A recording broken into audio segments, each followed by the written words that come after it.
çfarë ndodh kur një akuzë e rëndë e trondit një vend pune nga themelet? Si gjendet e vërteta kur emocionet janë të ndezura dhe reputacioni i njerëzve vihet në lojë?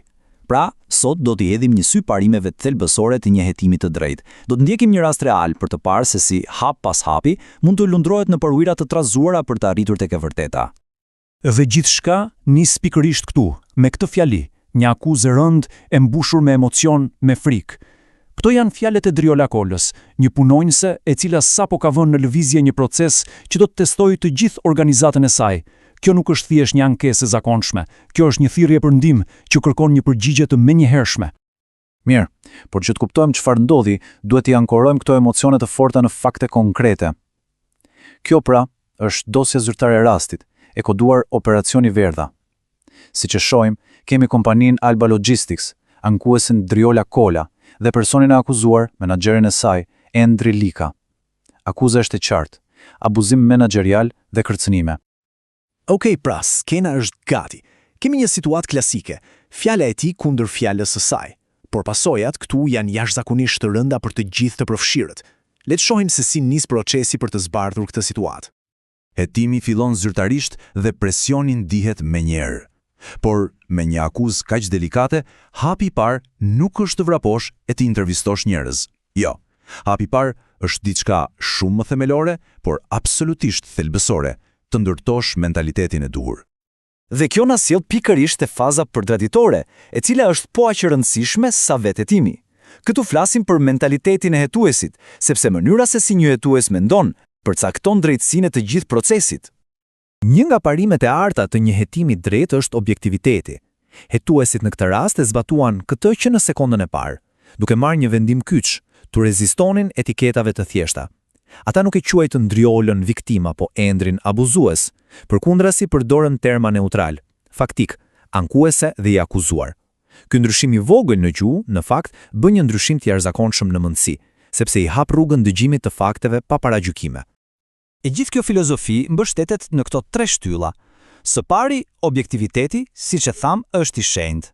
Së dyti, empatia, që do thotë të kuptosh ndjenjat e të dyja palëve, por pa rënë dakord automatikisht me njërin.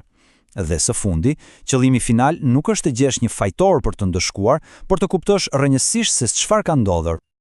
Mirë, tani që mentaliteti është i duhuri, hetuesit janë gati të kalojnë në fazën aktive. Ka ardhur koha për të mbledhur me metodë provat, pjesë-pjesë, si një puzzle, për të ndërtuar një pamje sa më të plotë. Dhe shikoni, rendi këtu ka rëndësi kritike, nuk është as pak i rastësishëm.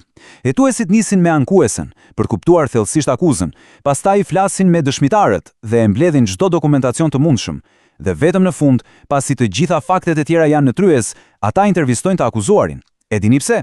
Kjo strategji mbron integritetin e fakteve dhe parandalon mundësinë që i akuzuari të ndikojë te dëshmitarët përpara se versionet e tyre të jenë dokumentuar. E po, këtu lind pyetja e madhe, apo jo? Në një situatë kaq të ngarkuar me opinione dhe thashë theme që vijnë nga të gjitha anët, si arrin një hetues të gjejë faktet e pastra, të vërtetën? Përgjigjja fshihet në tre teknika kryesore. Së pari, triangulimi, që do të thotë të krahasosh informacionin nga shumë burime të ndryshme, jo vetëm nga një. Së dyti, gjetja e dëshmitarëve neutral, ata njerëz që nuk kanë asgjë për të fituar apo humbur nga rezultati. Dhe së treti, kërkimi i provave fizike, si emaile apo raporte pune, gjëra që flasin vetë. Dhe ja një shembull perfekt se si funksionoi kjo në praktik.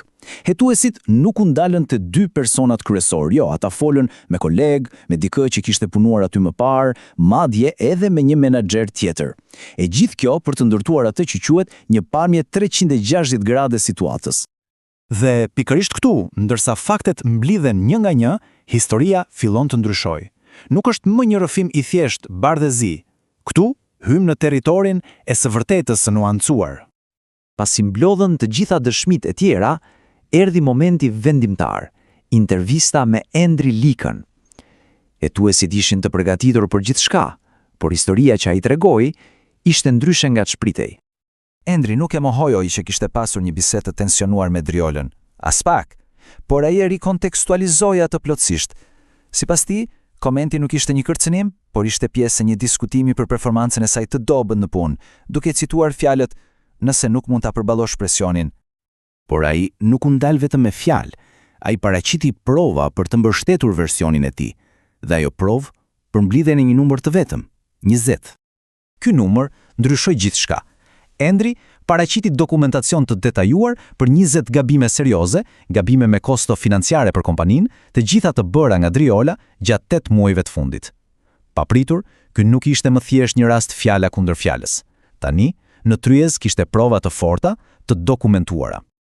Dhe kjo na sjellte një tjetër parim absolutisht jetik, konteksti.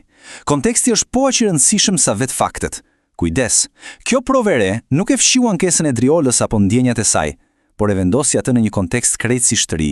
Biseda e tensionuar nuk shihej më si një kërcënim i dal nga hiçi, por si kulmi i një serie të gjatë problemesh dhe diskutimesh mbi performancën. Pra, me gjithë këtë informacion kaq kompleks, cili ishte përfundimi? Siç do ta shohim, qëllimi i një hetimi të mirë shkon shumë larg se thjesht mbyllja e një dosje. Pas 6 muajsh pune të përpikt, hetimi përfundoi. Por ai nuk zori një fitues dhe një humbës. Përkundrazi, zbuloi një të vërtet shumë më komplekse. Po, kishte probleme serioze performance nga ana e punojse, po, kishte komunikim të ashpër dhe jo efektiv nga menaxheri, dhe në fund kishte një marrëdhënie pune thellësisht të dëmtuar. Dhe ja ku arrim në zemrën e çështjes. Një hetim i mirë nuk ndalet te gjetja e fajt. Qëllimi i vërtet është të kuptosh problemet sistemike. Për shembull, mungesa e trajnimit për menaxherët apo proceset e dobta të vlerësimit dhe të krijosh ndryshime reale që përmirësojnë të gjithë organizatën. Në fakt, burimi nga ku është marrë ky rast e përmbledh këtë ide në mënyrë perfekte me këtë fjali të fuqishme. Hetimet nuk janë për të ndëshkuar, por për të shëruar. Ato identifikojnë plagët, shkaqet rrënjësore të problemeve dhe i japin organizatës mundësinë të rritet, të bëhet më e fortë dhe më e drejtë për të gjithë. Kështu që, në fund na mbetet kjo pyetje për të reflektuar. Kur përballemi me një konflikt, qoftë në punë apo në jetën tonë, cili është qëllimi ynë i vërtet? Të gjejmë dikë për të fajsuar apo të gjejmë një zgjidhje që e parandalon problemin të ndodhë sërish? Përgjigjja përcakton gjithçka.